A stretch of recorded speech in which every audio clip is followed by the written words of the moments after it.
Selamat siang, salam sejahtera untuk kita semua. Yang saya hormati Bapak dan Ibu Panitia, Bapak dan Ibu Juri, serta audiens yang menyempatkan hadir untuk menonton presentasi hasil penelitian saya yang berjudul Implementasi Inversi Model Gaya Berat, Magnetotelurik dan Analisis Geokimia untuk mengindikasi struktur patahan dengan model sistem panas bumi dan estimasi cadangan panas bumi, studi kasus daerah prospek panas bumi di Opus Selatan, Sumatera Selatan. Berikut merupakan biografi dari presenter, yaitu saya sendiri, bernama David Suganda Putra Manurung, dari jurusan Teknik Geofisika Universitas Lampung. Adapun outline yang akan saya bawakan pada presentasi kali ini, yang pertama yaitu pendahuluan, kemudian teori dasar, selanjutnya data dan metodologi, kemudian hasil dan pembahasan, kemudian kesimpulan, dan terakhir adalah referensi. Pendahuluan. Kebutuhan akan energi yang sangat tinggi dan ketersediaan bahan bakar fosil yang semakin berkurang memaksa kita untuk mencari energi terbarukan yang ramah lingkungan. Panas bumi merupakan salah satu sumber energi alternatif yang sangat potensial digunakan saat ini. Energi panas bumi merupakan energi panas alami yang berasal dari dalam bumi yang merambat ke permukaan melalui konduksi dan konveksi. Dan Indonesia adalah salah satu negara yang kaya akan potensi dari panas bumi, baik dari dry steam maupun hot water. Dikarenakan terhubung dengan banyaknya gunung berapi yang melintang sepanjang 7.000 km yang berbatasan langsung dengan lempeng Indo-Australia di sebelah selatan. Dan untuk mendeteksi daerah panas bumi tersebut, digunakanlah metode-metode seperti metode gaya berat, metode magnetotelurik, dan dengan pendekatan analisis geokimia. Adapun tujuan penelitian kami dalam presentasi kali ini, yang pertama, mengetahui struktur patahan di daerah penelitian berdasarkan data SPD anomali Boger regional, dan anomali Boger residual. Yang kedua, menentukan prospek daerah penelitian berdasarkan model sistem panas bumi dan mengkorelasikannya dengan data resistivitas magnetotelurik. Dan yang ketiga, menentukan volume reservoir, tipe fluida reservoir, temperatur fluida reservoir, dan estimasi cadangan berdasarkan analisis data geokimia daerah penelitian. Teori dasar. Terdapat 3 teori umum yang saya gunakan dalam penelitian ini. Yang pertama, teori tentang gaya berat. Gaya berat merupakan metode yang didasarkan pada perubahan densitas lateral dari batuan bawah permukaan di sekitar titik pengukuran. Metode ini bekerja ketika terdapat perbedaan densitas di bawah permukaan bumi. Dalam metode gaya berat terdapat 6 tahapan umum yang dilakukan guna melakukan interpretasi.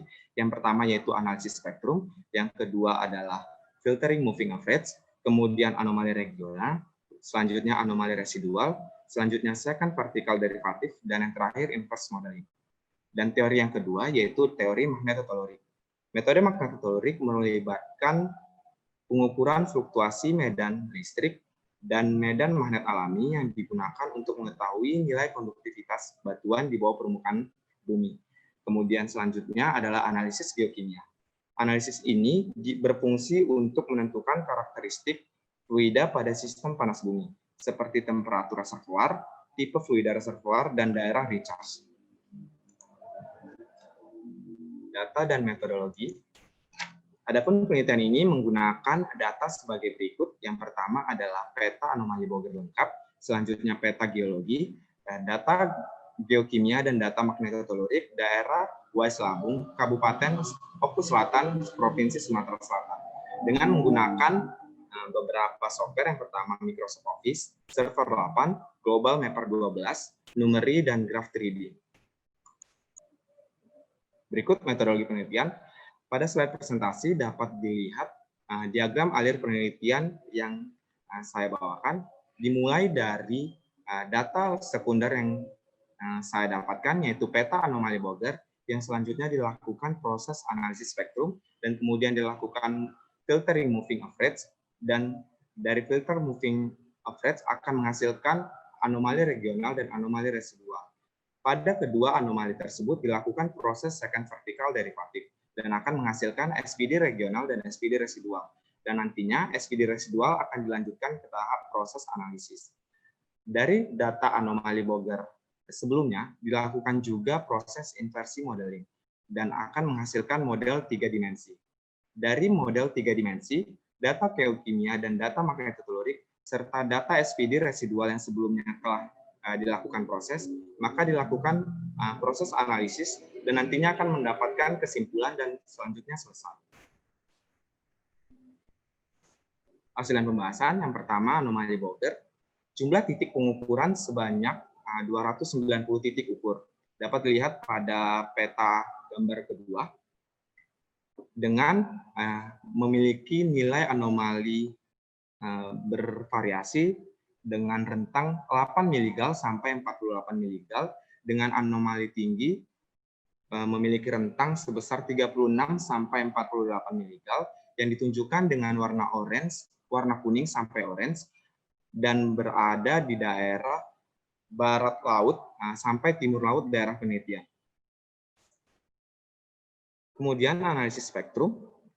Analisis spektrum ini dilakukan dengan 3 lintasan seperti pada gambar 3. Yaitu lintasan A aksen, B aksen, dan C aksen.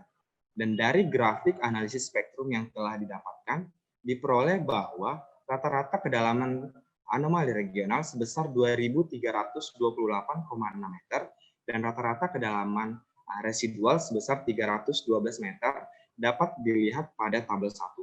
Kemudian dari grafik analisis spektrum juga diperoleh bahwa rata-rata nilai KC sebesar 0,001512 dan rata-rata lebar jendelanya yaitu 21 kali 21 yang nantinya akan digunakan informasi tersebut guna ketika melakukan filter moving average. Selanjutnya anomali regional dan anomali residual. Sebaran nilai anomali regional berkisar antara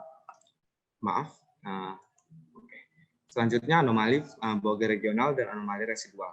Rentang nilai anomali regional berkisar dari 21 sampai 44 mg dan menunjukkan pola liniasi arah utara sampai selatan dengan nilai yang mengecil di arah selatan dan membesar ke arah utara. Kemudian anomali residual dapat dilihat pada gambar 6, yaitu sebaran nilai anomali residual ini berkisar dari minus 13 mg sampai 9 mg dan menunjukkan pola liniasi barat laut tenggara. Selanjutnya, second vertikal derivatif. Kontur anomali dari peta SPD regional gambar 7 memiliki rentang nilai minus 0,4 sampai 0,7 mg. Patahan pada peta kontur SPD regional ini menunjukkan patahan yang besar yang searah dengan pola sesar utama berarah barat laut tenggara.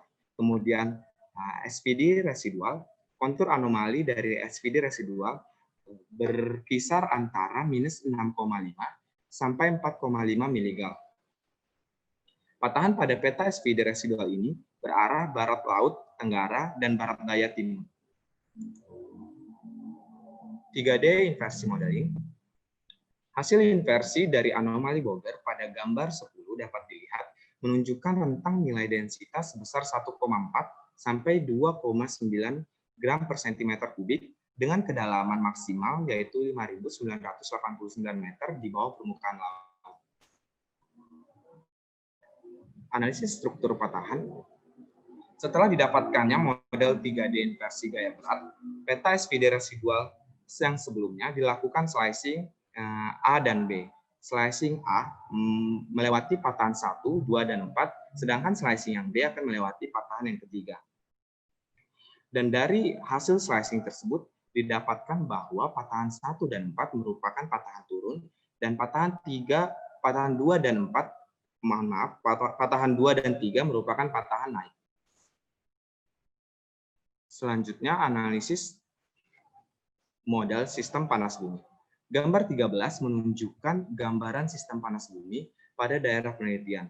Model tersebut dibentuk berdasarkan acuan model sistem panas bumi yang meliputi heat source, reservoir, dan caprock. Dengan nilai rentang yaitu 1,4 sampai 2,9 gram per sentimeter kubik. Kemudian yang gambar ke-14 merupakan model dari heat source dari daerah penelitian ini. Heat source diindikasikan memiliki sebaran densitas yang tinggi, yaitu 2,4 sampai 2,9 gram per sentimeter kubik, ditunjukkan dengan warna kuning sampai merah jambu, dengan kedalaman diperkirakan 700 sampai 6.000 meter di bawah permukaan laut. Selanjutnya, analisis model sistem panas bumi, yaitu reservoir. Terdapat 2 buah reservoir pada daerah penelitian dengan nilai densitas 1,4 sampai 1,7 gram per sentimeter kubik pada kedalaman 889 meter di bawah permukaan laut. Reservoir 1 didapatkan bahwa volumenya sebesar 2.544 km kubik dan volume dari reservoir yang kedua sebesar 13.209 km kubik. Dan pada gambar 16 dapat dilihat bahwa peta tersebut menunjukkan peta sebaran tahanan jenis atau resistivitas daerah penelitian dan mengindikasikan kecocokan daerah prospek reservoir dengan data sebaran densitas yang berada di gambar 15. Selanjutnya, analisis model sistem panas bumi pada caprock. Gambar 17 menunjukkan model caprock dengan rentang nilai 1,4 sampai 2 gram per sentimeter kubik, dan pada gambar 18 menunjukkan nilai tahanan jenis atau nilai resistivitas yang rendah, yang menunjukkan bahwa caprock dengan pola liniasi barat laut tenggara. Dapat dilihat pada gambar 18. Kemudian analisis geokimia. Dari analisis geokimia ini diperoleh bahwa rata-rata dari suhu reservoir sebesar 170 derajat Celcius dengan nilai cut-off 120 derajat Celcius dan berdasarkan diagram Turner. Dan perhitungan estimasi cadangan digunakan menggunakan metode volumetrik dengan rumus ECD sama dengan 0,2317 V dikali T kurang T cut-off, di mana ECD merupakan estimasi cadangan, kemudian V merupakan volume reservoir, T merupakan suhu reservoir, dan T cut-off merupakan suhu cut-off reservoir. Sehingga didapatkan bahwa estimasi dari reservoir yang pertama sebesar 29 MWE dan estimasi cadangan reservoir yang kedua sebesar 153 MWE dengan total estimasi cadangan pada daerah penelitian sebesar 182 MWE. Kesimpulan, yang pertama, analisis SVD dan anomali Boger residual menunjukkan terdapat 2 patahan turun dan 2 patahan naik yang berarah barat laut tenggara. Kemudian yang kedua, model 3D inversi anomali Boger menunjukkan bahwa prospek reservoir panas bumi di Teluk Agung berada pada kedalaman 900 meter di bawah permukaan laut dengan total volume sebesar 15,7 km kubik.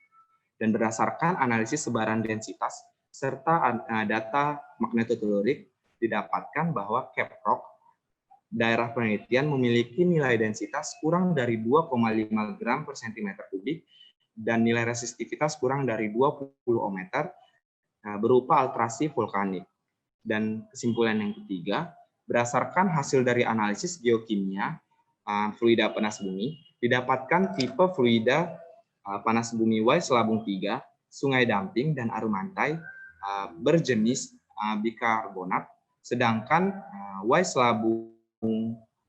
tipe Y selabung 1 dan Y selabung 2 memiliki tipe fluida klorida sulfat dan klorida bikarbonat.